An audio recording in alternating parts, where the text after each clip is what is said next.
భద్రాద్రి కొత్తగూడెం జిల్లాలో ఆర్టీఐ అమలుపై ఉన్నతాధికారులతో రివ్యూ చేశారు స్టేట్ సమాచార కమిషనర్లు. 2.5 ఏళ్లుగా జిల్లాలో పెండింగ్ లో ఉన్న ఆర్టీఐ కేసుల పరిష్కారంపై ఫోకస్ పెట్టినట్లు కమిషనర్ శ్రీనివాసరావు తెలిపారు. భద్రాద్రి కొత్తగూడెం, ఖమ్మం, మెదక్ సహా అన్ని జిల్లాల్లోనూ ప్రక్రియ కొనసాగుతుందన్నారు. ఆర్టీఐ అందరికీ ఉపయోగపడేలా ప్రజల్లో అవగాహన కల్పిస్తున్నట్టు చెప్పారు.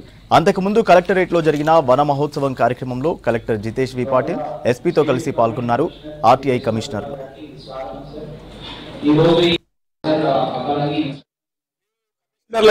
ఆర్టీఐ ఏదైతే రైట్ టు ఇన్ఫర్మేషన్ యాక్ట్ అనే దాన్ని ఒక పారదర్శకతగా ప్రజలందరికీ ఏ సమాచారం అడిగినా ఆ సమాచారం ఇచ్చే విధంగా ఒక కృషి చేయాలి. కొంత మధ్యలో 2.5 సంవత్సరాల పాటు కమిషనర్ లేక చాలా కేసులు పెండింగ్ లో ఉన్నాయి.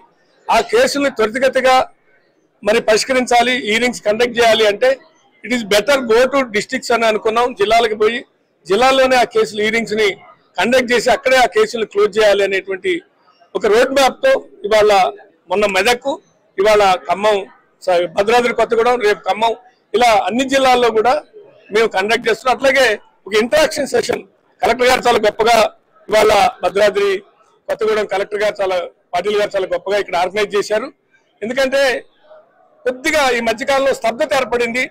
కాబట్టి ఆ స్తబ్దత తొలగాలి అంటే అందరూ ఒక చోట కలెక్టివ్ గా డిస్కషన్ చేసుకొని ఇంటరాక్షన్ చేసుకొని కొద్దిగా దాని మీద మళ్ళీ ఒక్కసారి అవేర్నెస్ లేక కాదు, అవేర్నెస్ లేదని నేను అంటల్లా, కానీ ఒకసారి మళ్ళీ కదలిక రావాలంటే ఎక్కడో చోట అందరూ ఒక కలెక్టివ్ గా డిస్కషన్ చేయాలి, ఇంటరాక్షన్ కావాలి అనే ఉద్దేశం చేశాం.